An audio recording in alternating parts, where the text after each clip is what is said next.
Test. Sorry. We'd like to invite everyone to please settle down. The program will begin shortly. Thank you.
Studied, we have a little over 100 years of studying these documents. So we have experts in paleography.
Your Excellencies, members of the Diplomatic Corps, DFA officials, colleagues in government, the academe, distinguished guests, ladies and gentlemen, good morning.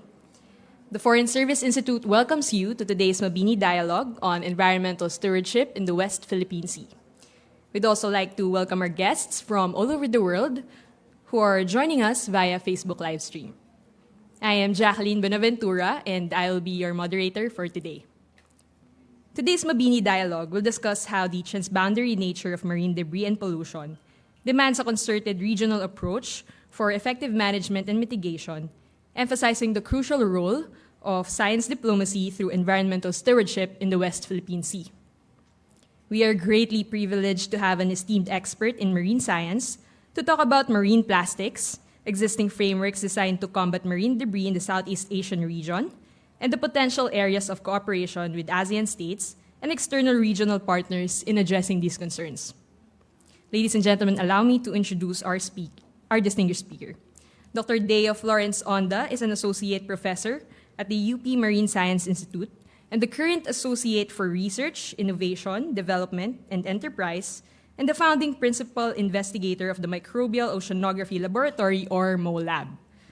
He finished his PhD at Université Laval in Quebec, Canada in 2017, and his postdoctoral work at Alfred Wegener Institute Helmholtz Center for Polar and Marine Research in the same year in Germany.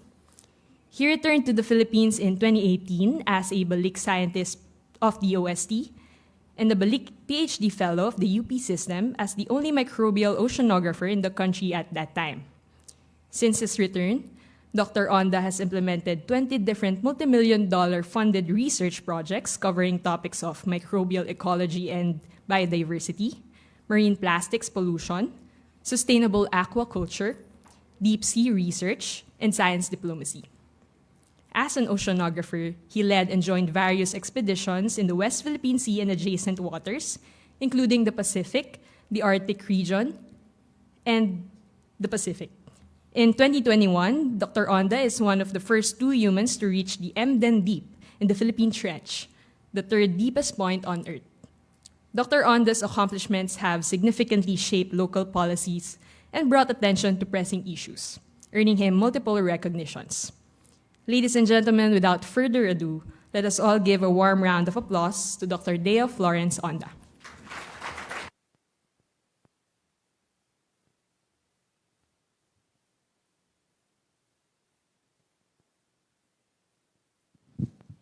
Hi. Good morning, everyone. Sorry, I'm not used to being in a podium, so allow me to have this floor so that I can actually share to you the stories that we have about the West Philippine Sea. Thank you to the Foreign Service Institute and to the Diplomatic Corps and to my friends in the government and colleagues and to my fellow public servants. Thank you for allowing me to have this opportunity to share to you what we have learned so far about pollution in the West Philippine Sea. You know, when we talk about the West Philippine Sea, I just would like to remind everyone that it's part of a larger ocean and it's a part of a larger system, which is actually the South China Sea. So when I talk about the West Philippine Sea, we should not actually be taking it out of a larger system, which is actually the South China Sea. Sorry, where should I be pointing my... there we go.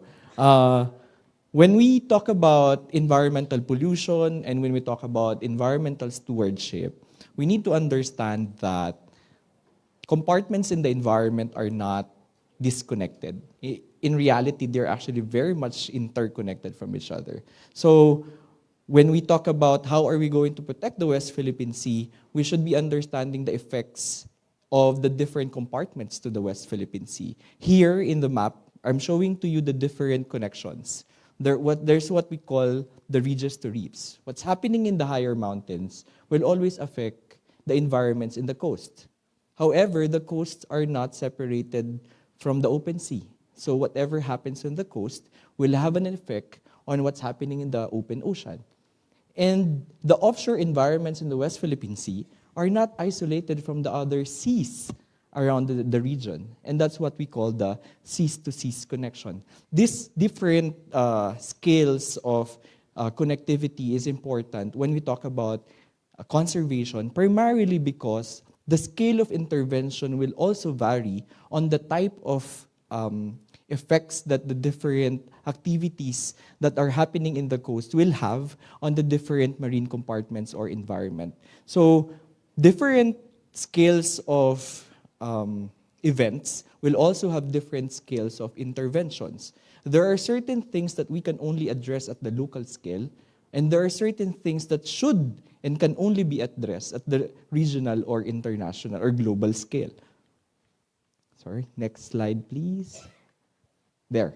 For example, when we talk about coast to seas, we should not be separating the coral reefs from the mangrove area. Because in reality, in the marine environment, there's a continuum where mangroves are highly connected, interdependent with the seagrass. And the seagrass are protecting and actually interconnected with the coral reefs. And the coral reefs are interconnected with the open oceans. So this continuum in the marine environment is very important, an important concept that we need to understand so that protecting coral reefs would also be tantamount to protecting the other compartments or habitats in the coastal areas. In the context of the South China Sea and the West Philippine Sea, there's also this big concept of connectivity. The map that I'm showing to you right now is a model based on a particle dispersal model. It just says that, or it just shows to you that, what will happen to a particle that was released in the middle of the South China Sea? For example, that particle is an egg of a coral, or an egg of a fish, or a larvae of another invertebrate organism. So, because of the movement of the ocean, because of the movement and the effects of the sea, of the winds and the currents, those particles released from the middle of the South China Sea, for example in the Spratlys, will actually end up in the different coastal environments around the South China Sea. So here, the redder it is, the more red the dot is, the higher the concentration. And where those high concentrations are found, they're actually found in the coastal areas of the Philippines, specifically in Palawan. What does it tell us? That many of the reefs that you find in the Spratlys are also the sources of the eggs that actually supply the coastal environments in West Palawan. In another way, and depending on season, the eggs that were actually born or laid out from the coast of Palawan traverse the sea and actually settle in the environments in the middle of the South China Sea. So even though these environments are very, very far from the coast, we are very much connected to them. And without those two systems, which we call the source and the sink, the connectivity in the environment will actually not be maintained. And if we do not maintain that connectivity, we will also be affecting fisheries, we'll be affecting biodiversity, and we will be affecting the other ecological services. So this concept of connectivity is important when we also talk about how are we going now to protect these environments. Next, please. Sorry, I should be pointing there, yeah. Now, when we talk about interventions or when we talk about challenges, no, in the environment, we should also be looking at different scales. So there are scales that there are issues that can actually be solved or probably resolved at the local or national scale, and there are things that are happening that should be addressed at the regional scale. So some of the non-traditional continuing threats include the overfishing. We've been talking about this for so many decades now. Illegal fishing activities, oil spills, poaching, clam harvesting, illicit trade of wildlife. And because they have been there for such a long time, policies are also already in place to actually control them. However, in the West Philippine Sea, in the larger South China Sea, there are also other activities that we now call as new and emerging non-traditional threats. Again, let's go back to the very concept of connectivity. For example, artificial island building. You are decimating an entire reef. What will now happen to the eggs of larvae of fish and corals that were supposed to be emanating or produced from that reef? What will then happen to the other reefs that depend on these reefs that have now been transformed into artificial islands? So you're disrupting that connectivity. Sorry, Nick, can you please? Up. Sorry. Yeah, can you go back to the previous slide, please? So, I'm looking at the sky. There are also illegal MSR, or illegal marine scientific research activities happening in the South China Sea. And because of this, the Filipinos are being put into disadvantage. Because remember, you cannot maximize anything that you do not know. You cannot actually use resources if you do not know where they are and what they are. And because other countries have been doing illegal MSR activities in our waters, they now have the advantage of actually maximizing those resources. There's also climate change. There's a spread of infectious diseases. And then there are ocean-based water pollution that is happening. For example, the sustained release of sewage in the open waters. There's a big difference between pulse release and then sustained release. The IMO, for example, allows big vessels to release their sewage into the ocean with the idea that the ocean actually has a capacity to transform the sewage into their basic components and therefore dilute that pollution. However, there's a difference if you actually put a vessel in one place and then release the same sewage every week, which will now burden the environments around it. So the presence of vessels in the area, long-term presence of vessels in the area, should also be considered as a threat because it will really become a burden to the surrounding environments. However, I was also invited today to actually focus in one of these new emerging traditional threats, and that is plastics pollution or marine debris. Next, please. Sorry. Now, when we talk about where are the plastics really coming from? Where are the plastics that we are seeing in the environment or the marine environment come from? We need to understand, next please, we need to understand that, again, just like what I've shown earlier, they could be coming from land. So there's transport from land to the coast. However, the marine plastics do not stay on the coast. They are floating particles or floating materials and then therefore will be affected by the circulation patterns of the sea. Next, please. Thus, you actually now have connection from the coast to the seas, the transport of marine plastics from the coast to the open ocean. However, the open ocean is also connected with the other larger basins and larger ocean systems in the world, and thus you have the transport from one boundary to another. Next, please. And that would be the seas-to-seas connection of plastic debris. Next, please. So I think you've already seen this image. Next, please. The Philippines has been tagged as either the third, the fifth, the seventh, depending on what data you're looking at, as one of the most top 10 contributors to marine plastics pollution, right? But the question is that, how true is this? Do we actually have enough data to reject or validate this classification? The answer is none. We don't have a very comprehensive data to either reject or validate this classification. Next, please.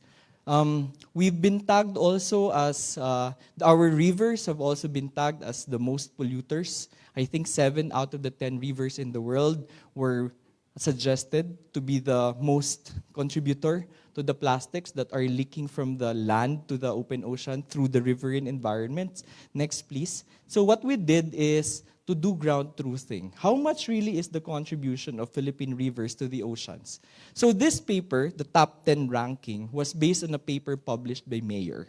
So what we did was to go back to these rivers that were tagged to be in the top 10 and then do flux analysis. Flux analysis is just measuring how much plastics are going out of a system. So you actually technically just go on a bridge and then count the number of plastics that go out and do simulations, models, and statistical analysis. So the idea here is that how much of the data or how much of the volume that was reported by Mayor is actually reflected on the ground, or what's really reflecting really the values on the ground. So here, what we did was to look at the minimum flux and then even overestimated the maximum flux possible, considering the amount of runoff, the type, the weather conditions, the contribution of typhoons, and then compared it to the Mayor report. So what we found is that the Mayor report is overestimated. In fact, for example, in Pulawan, the values reported by Mayor is 700% overestimated. And then it just increases with the width as well as the volume of water present in the riverine environments. Imus Cavite is 1,300 overestimated. May Kawayan is 28,800 overestimated. And our favorite, Pasig River, because it has been tagged as the #1 polluter, actually the values are almost 64,200 overestimated. Now the question is that, how true are these studies? Are we just going to accept that our rivers are the most polluters? Again, we go back to the data. Next, please. And this is the reason why we need data.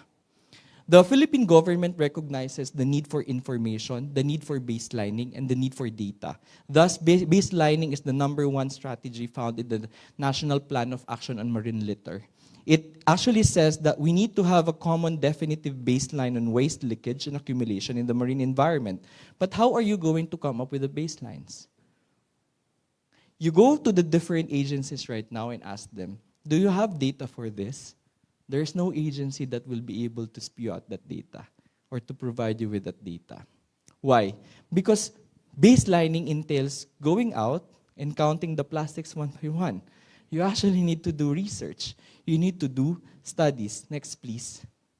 So this is what we've been doing in my group. We've been trying to employ advanced technologies, for example, such as drones coupled with AI learning models to help and increase our capacity to do baselining work. Imagine when we started doing studies on plastics in the Philippines in 2018, what my team has been doing is really going to the coast. We spend 2 hours on a line, on a transect, and count plastics one by one.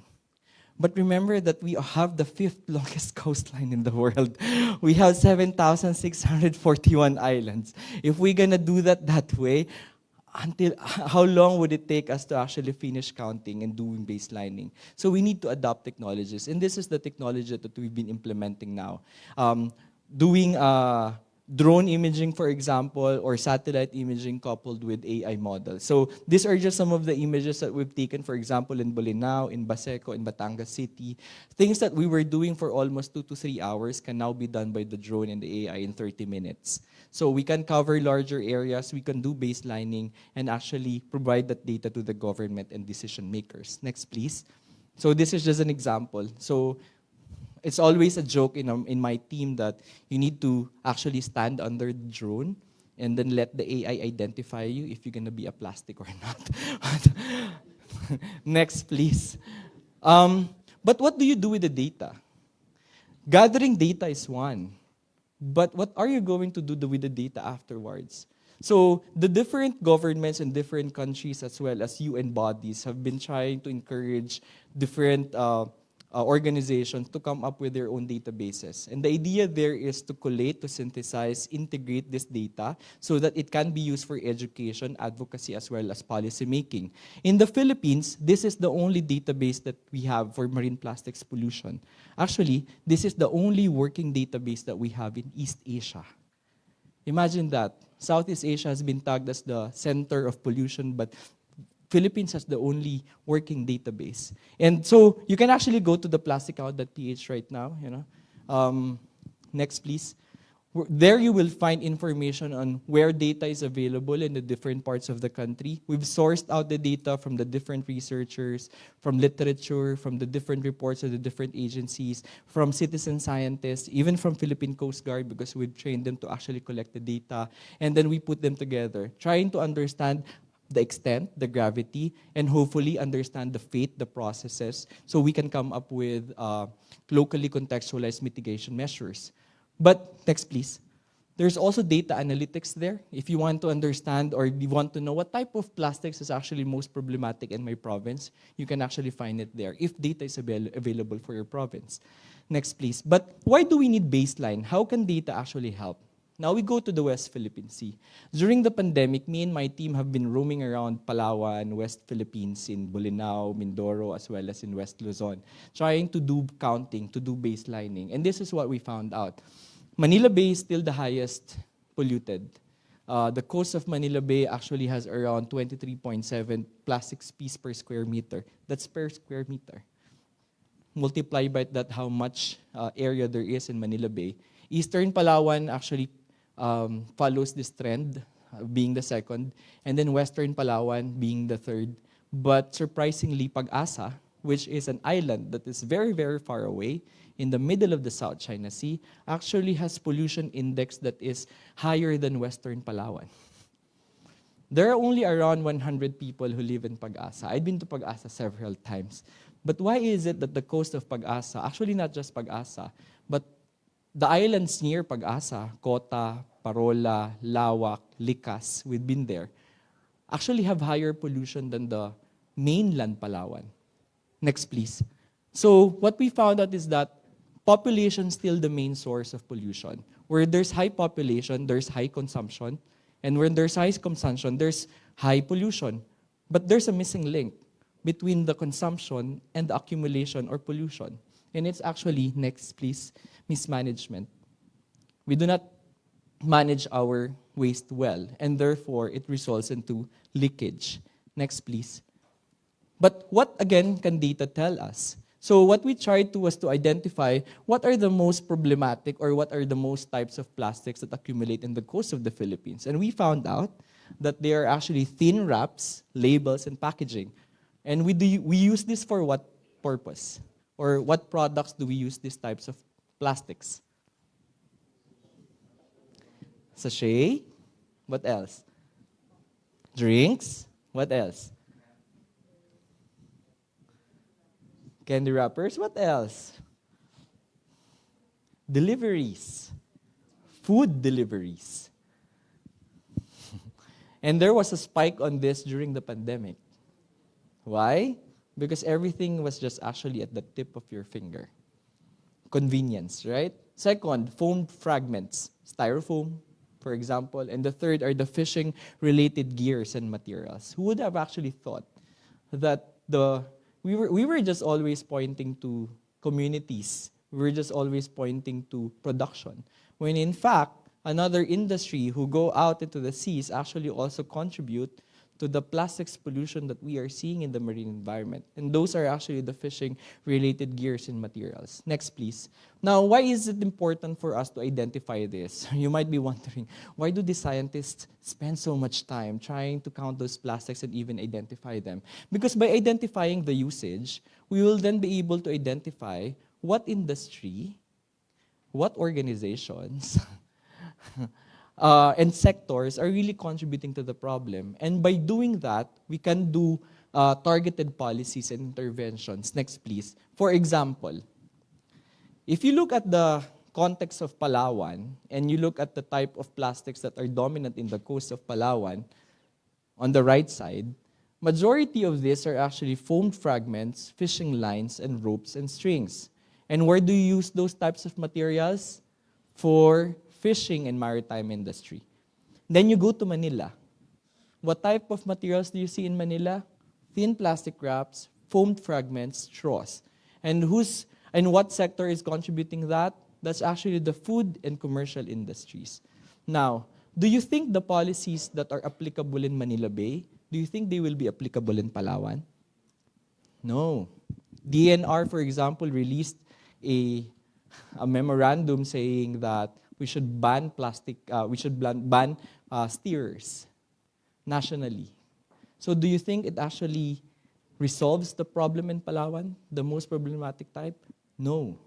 So the idea here is to come up with an understanding of what's the problem in the local context, so we can also come up with mitigation measures that are very much contextualized, that we know that will work. Next, please. We are also using the data to actually come up with risk assessment index, because at the end of the day, policymakers are asking us, so what? I mean, there's a lot of plastics out there, so what? Now, there's no really basis on what to prioritize, but coming up with these types of risk assessment index allows us to, next please, identify, next please, what types of plastics actually have the most risks or the highest risks. And from this, I will not bore you with the details of how we came up with this. But we are able to identify 4 types of plastics, and the type 4 are those with the highest risk. And what are those with the highest risk? Thin plastic wraps, foam fragments, soft plastics, fishing lines, ropes, and strings. Now, why are they the types with the highest risk? Because one, you find them everywhere. You go in any part of the Philippines, you will find the same products. Second, they are occurring in high abundance. In ecology, this actually translates to high risk because the more plastics you have out there, the more chances that organisms will encounter them. And that encounter translates to possible harm. A turtle ingesting a plastic, a bird probably getting entangled, a fish getting fished out accidentally by these plastics. So the higher the abundance, the higher the risk. Now, by identifying what type of plastics there are that are most problematic, we can then go to the different sectors and different agencies and target solutions that are more appropriate for them. Next, please. Baseline information are also very important because it allows us to identify the sources and the sinks. Where do these plastics actually accumulate? For example, the figure that you're seeing here is actually Manila Bay, and we've identified also the rivers to be the main sources. It is very helpful, especially in trying to advise the government agencies where to concentrate efforts. You know, in a country where resources are very scarce, it is very important that we allow the government to put or allocate these resources where they will actually work, where they will be efficient. So by coming up with these types of data, we then can advise the government where to put traps, what types of cleaning interventions can be implemented in certain localities, you know, and then it increases efficiency of the interventions that we are implementing on the ground. Next, please. However, we need to understand that Manila Bay is not separated from larger bodies of water, such as the West Philippine Sea. Anything that you throw out in Manila Bay have the chance of actually getting out through the current into the West Philippine Sea. Why? Because again, the marine environment is not disconnected. It's actually very much connected from each other. Next, please. Current is happening. So the plastics that leak out of Pasig River will go to Manila Bay, but at a certain point in time, those plastics will leak into the West Philippine Sea and even float to higher or farther distances going into the isolated islands of Pag-asa because of the currents found in the area. Next, please. This is Pag-asa, for example. Just to put context, it is in the middle of the South China Sea. And yet, next please, this is Pag-asa Island. You know, it's the same sight I see every time I go there. I thought the first time I went to Pag-asa, Pag-asa, it's a paradise. But no, I spent 2 days cleaning up the coast, trying to collect those plastics. And it is not isolated in Pag-asa. I'd been to Taiping Island of Taiwan. It's the same thing. I'd been to Kota. I'd been to Panata. I'd been to Likas. It's the same thing. Isolated islands accumulating piles and piles of trash, piles and piles of plastic. Next, please. And this is the most interesting part. If you do brand audit, trying to identify where do those plastics actually come from, depending on season, in Northeast Monsoon, for example, 60% of the plastics that you see in Pag-asa are foreign. They did not come from the Philippines. During Southwest Monsoon, 90% of the trash that you find in Pag-asa Coast are actually foreign. From Thailand, from Vietnam, from Malaysia, China, Taiwan, even Singapore. I always refer to this as the ASEAN Convention of Trash. I was very much amazed that the trash were able to come together, you know, but the countries are having difficulty coming together to talk about the trash. So, next please. So yeah, it can actually even increase to 90%.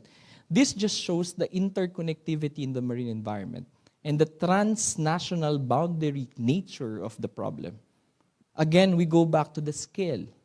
What problems are we solving at the local, at the national, and at the regional scale? Next, please. Now, not all plastics that you see in the marine environment actually came from the marine environment. South China Sea is one of the most productive fishing grounds in the world. At any given point in time, based on nighttime light data, or the data coming from the vessels, or the light coming from the vessels, and you count them one by one using satellite imagery, shows that around 60,000 to 160,000 vessels are present in the South China Sea at any given point of the year, or any time of the year. That's 60 to 160,000. Now, why is it actually a problem? Next, please. Because next, please, many of these vessels are actually small to medium-sized vessels. The practice, at least in Southeast Asia, is that you have a mother vessel that goes out, collects the fish, and goes home, but leaves behind the smaller and medium-sized vessels to continue fishing. Now, because they're very small, they actually don't have space for proper waste disposal and proper waste storage. So what will happen if you actually have vessels that stay there for a couple of months but do not have the capacity to manage their waste? Most of those waste will be directly dumped into the ocean. Next, please. Next, please.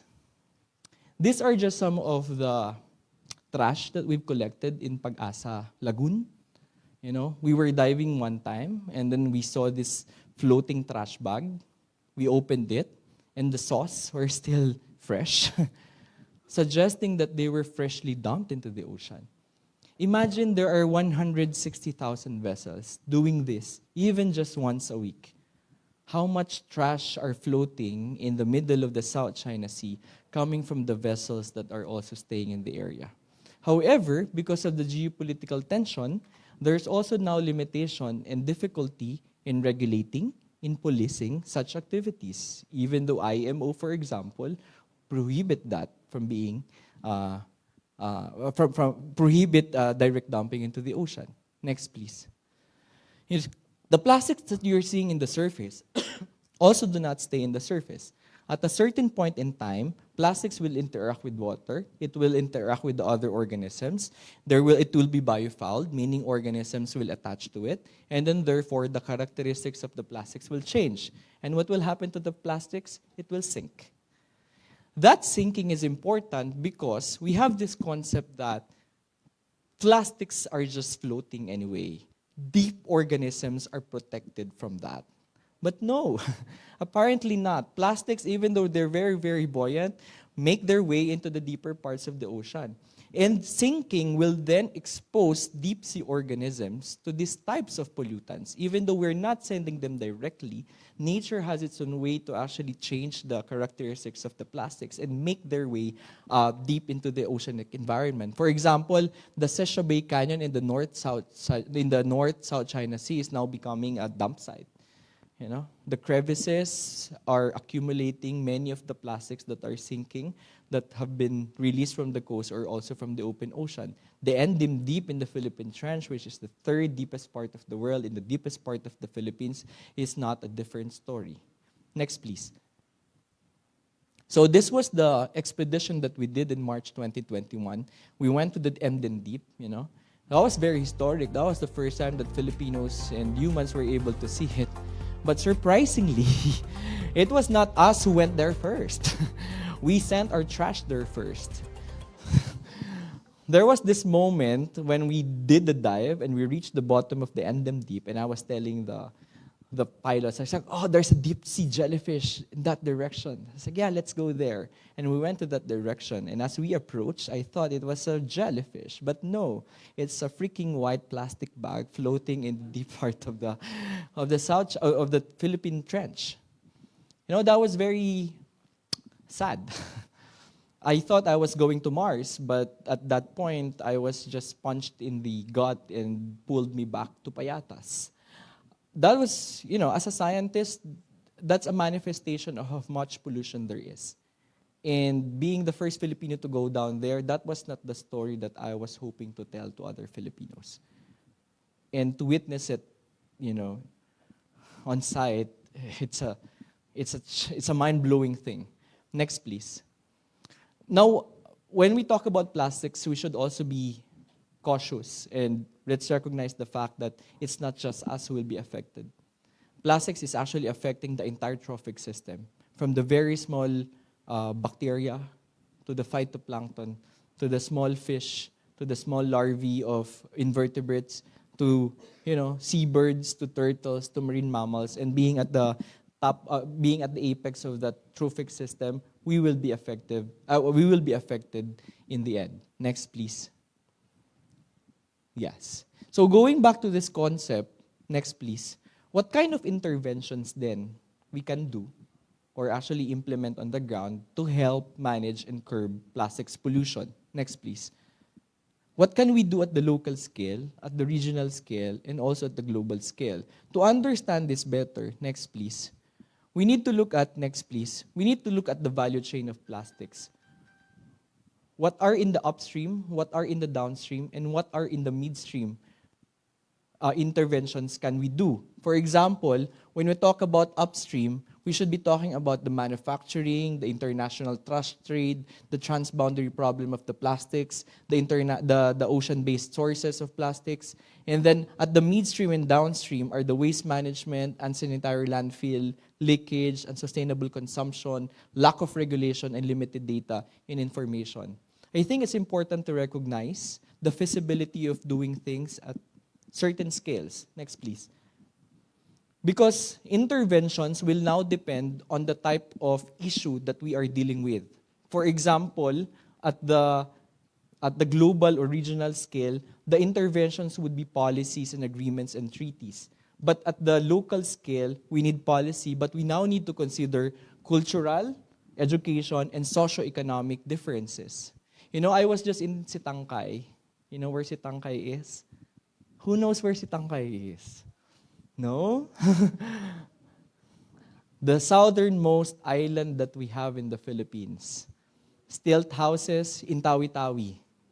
In Tawi-Tawi, that's why I think cultural perspective is very important. In Tawi-Tawi, people were used to actually living in stilt houses.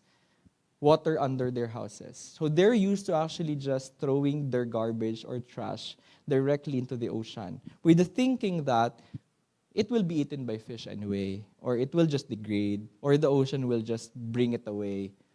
However, that practice did not change even though the consumption for plastics came in. So they continue throwing plastics out, trash into the ocean, thinking that it will go away anyway. But the problem is that the replacement of the material did not change the behavior of people.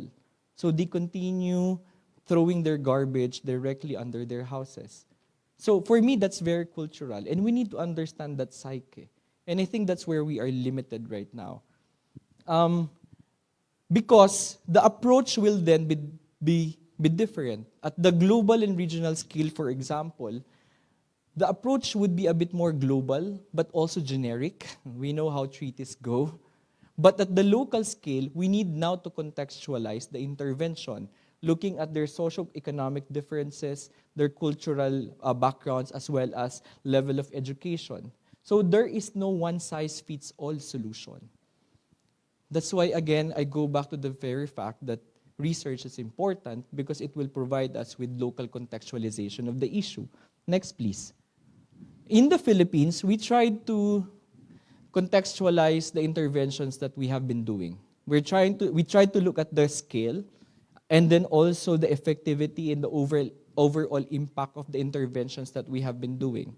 You know, there had been a lot of projects, for example, use of recyclable bags or refillable stations. So how much of this are really helping if we look at the overall impact?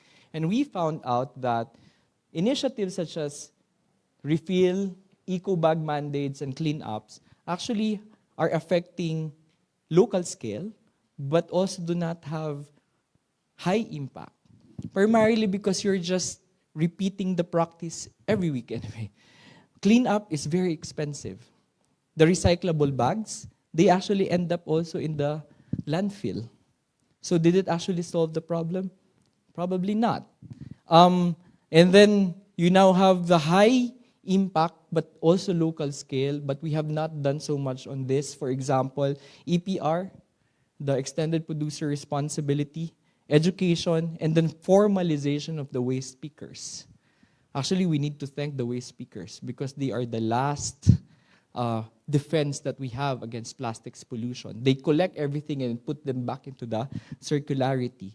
But you also have those have global scale but high impact, such as shift to sustainable materials by production companies or industries, low global regulation, decreased production, use less in product design, and the legally binding agreement and treaty.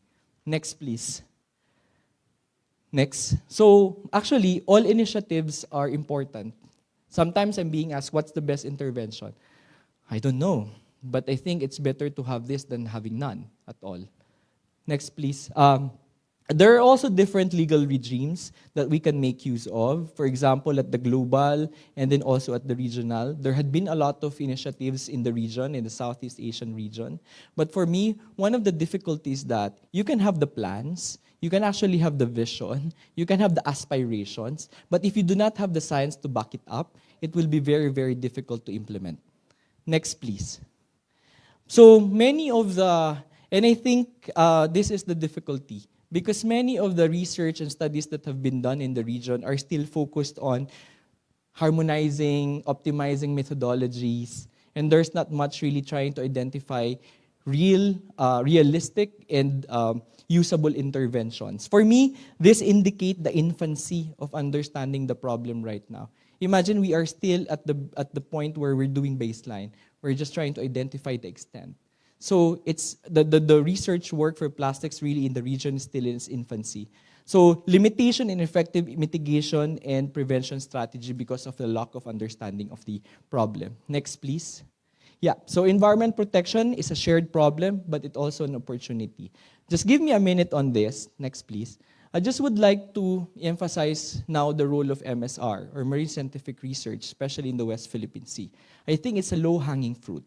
Science itself has been pushed as a non-aggressive approach or intervention for conflict resolution since the 90s in the South China Sea.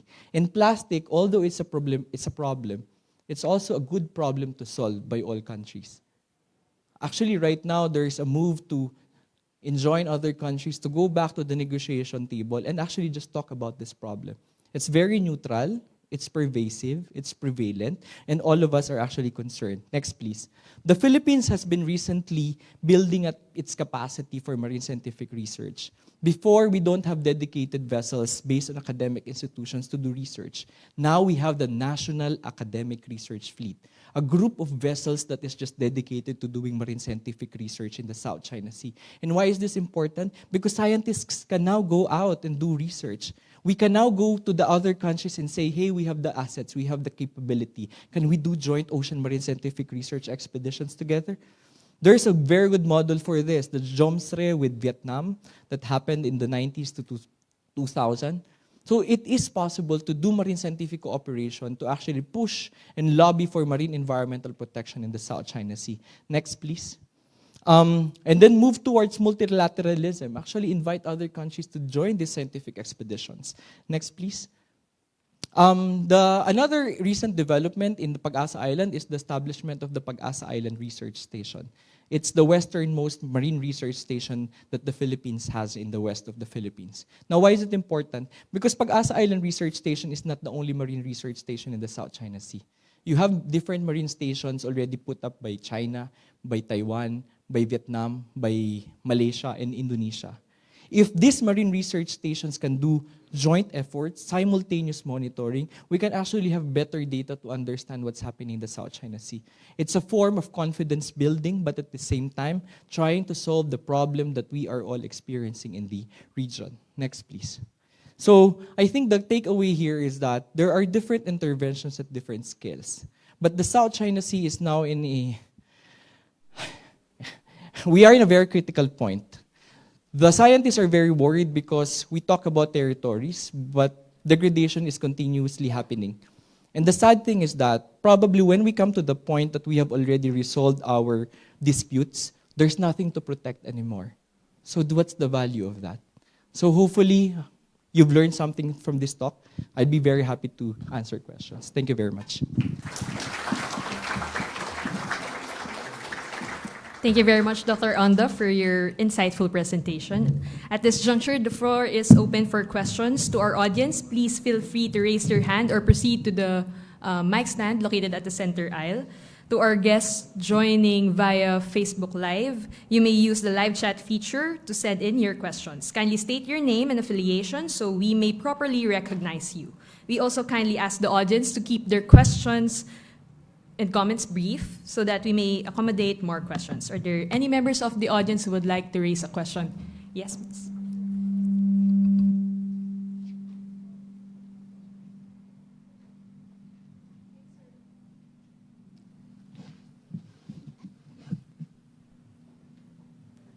Hi, sir. Good morning. I'm Camila Lamio po, reporter for the New York Times. What caught my attention was your last sentence. Yung sinabi mo na we are at a critical juncture now in the South China Sea. When we come to the point now we might be able to settle the territorial maritime dispute, then we won't have anything to protect anymore.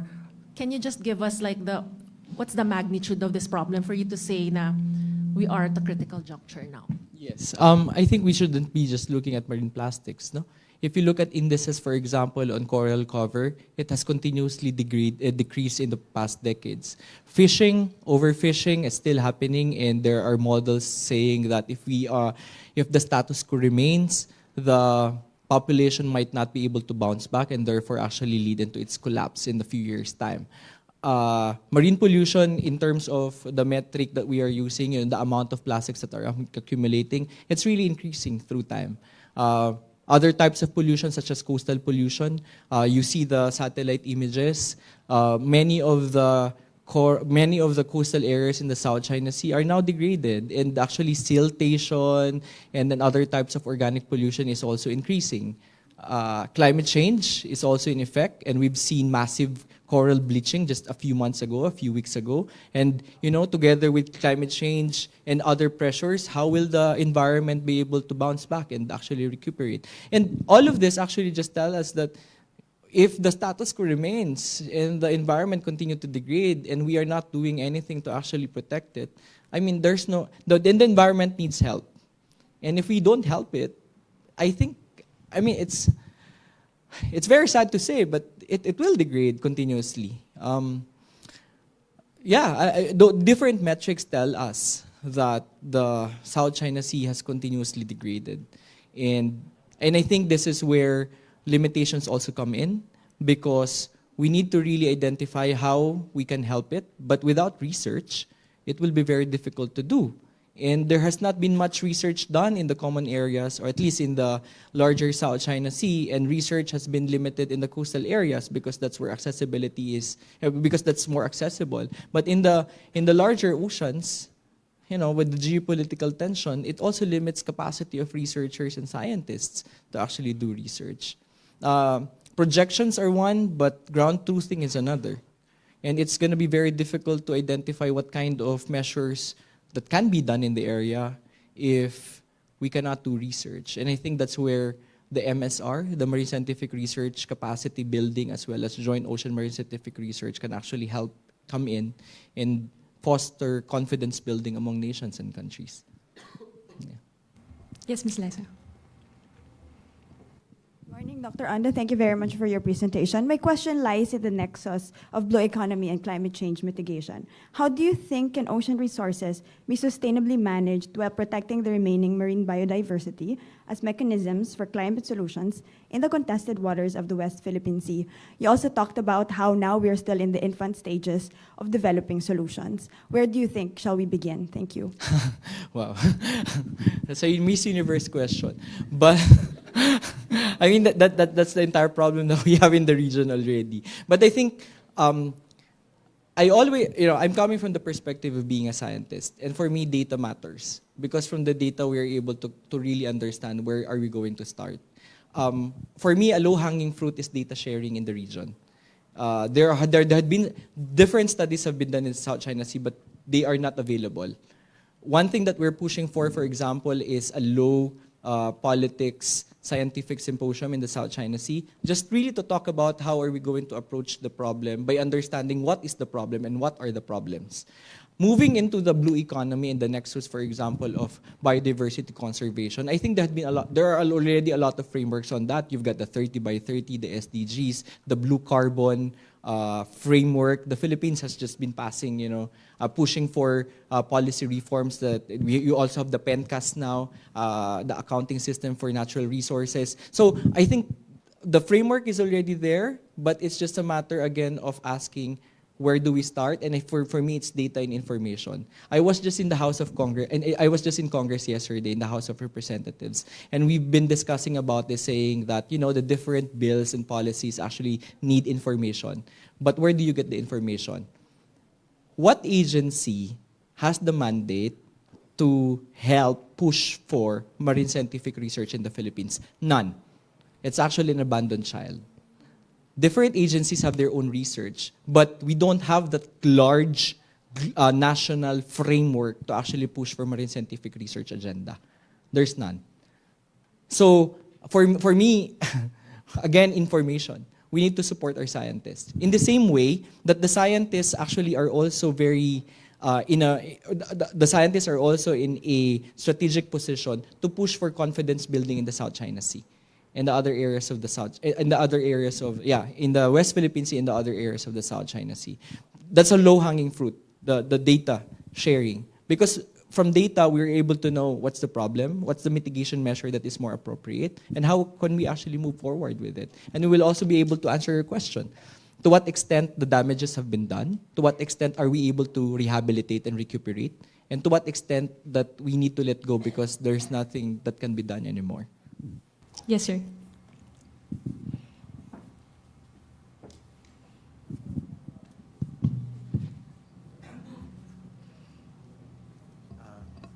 Good morning, Professor. Thank you for that very enlightening lecture. My name is Dr. Antonio Contreras. I'm from the School of Environmental Science and Management of UPLB, where we currently offer a PhD in Environmental Diplomacy and Negotiations.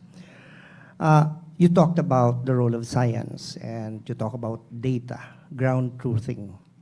And these all involve access to certain spaces. It just happened that the space is contested. So I've seen how recently Marine Science Institute scientists were harassed by our best friend, you know. And so being a scientist, we can live in this world where we can demand and request and say that we need this data. And yet at the same time, the fault is not always with our best friend. Sometimes the problem is also with our courts. Because you should probably know, the Joint Marine Seismic Undertaking that was ruled as unconstitutional by our courts because there is some sovereignty issue. There's a constitutional issue of whether research is just a pretext for allowing foreigners to have access to our resources. So how do you navigate this legal landscape where we know that we're just sharing data as scientists, but it can be misconstrued by the legal apparatus of the state as a way of opening the floodgates for exploitation that is banned in the Constitution? Thank you, sir, for that question. Two things, no? We need to actually separate the idea of simultaneous versus joint. Simultaneous means we do the same exact thing in our own EEZ. Different countries also already have their own research vessels. The idea there is just to go to a table, talk, what kind of methodology are we going to use, what type of data are we going to collect, and then you do it in your own waters, legally, and then you share data. So you already prevent, or you actually already avoid the constitutional constraints as well as limitation in terms of access, because you're doing it in your own area. Different countries have access to their own EEZs, right? So that's one. Simultaneous meaning you just do it at the same time. It has already been done before. I've been part, for example, of the Harmful Algal Blooms Network, or Red Tide. You know, Red Tide is a very problematic issue around the South China Sea. So what we did was just to do simultaneous monitoring and then report that data. How much species of harmful algae are present in the area? What's their seasonality? How is this actually being transported from one country's boundary to another? What happened, for example, with Brunei, Malaysia, and the Philippines way back in 2008, when a big bloom that caused fish kill in Brunei actually went to the Philippines and also caused fish kills in the western side of Palawan. So there are things that we can do there are things that we can actually try to answer without going into the issues of accessibility into the different areas. Aside from the vessels, there are also now different marine scientific research stations present in the area. Marine scientific research stations are also strategically located because they're scattered around the South China Sea. And because you have control on what's happening in your marine scientific regions, legal or otherwise, simultaneous monitoring can also again happen. And then therefore, data sharing frameworks can be put in place just to make sure that data are also being shared. In terms of the topic, I think we've discussed this in Jomstre because we're trying to launch the Jomstre 2. And there had been a lot of discussions on what kind of data should actually be gathered. Then we can start with there are non-negotiables, but there are also things that we think are more neutral in a way.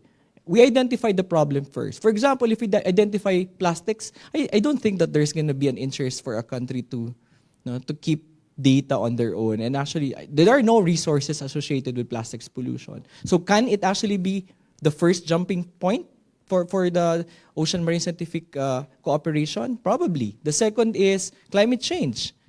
We just measure ocean acidification rate. We just measure different parameters as associated with climate change and also measure bleaching events. Will this be non-negotiable for the countries? I don't think so.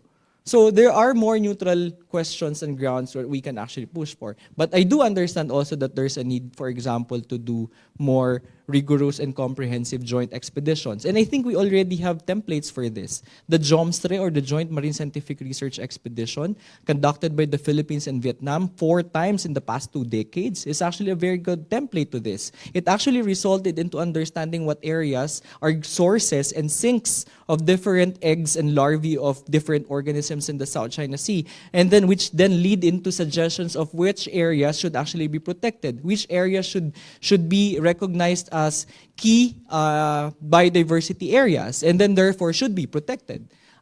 So I think there are mechanisms on how we can move forward with this.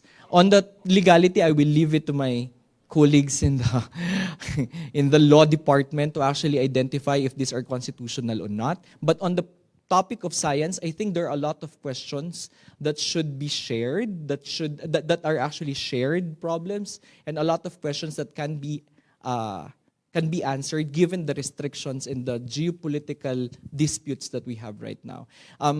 Lastly on this, there are also already different platforms. The IOC Westpac is one good platform where we can actually push for more scientific cooperation in the South China Sea. You also have the hubs network that is happening around the South China Sea trying to solve one problem. Then you have now the ASEAN plus China scientific cooperation, for example, if you're concerned about China, where other issues aside from resources are also being discussed, and then scientific cooperation and data sharing is happening. I think there's a lot of low-hanging fruits there. There's a lot of window of opportunities. But at the end of the day, what I've been pushing for is, we always ask the scientists, what's the status of the South China Sea, what's the status of the environment. We can't do that if we don't give them support. We can't do that if they themselves cannot go out into the sea because there's no gasoline for the vessel. We can't do that if they cannot pay their researchers. So building that capacity entails building a framework to also support the scientists in the Philippines. Hopefully I was able to answer a few points that you raised. Thank you. Last question.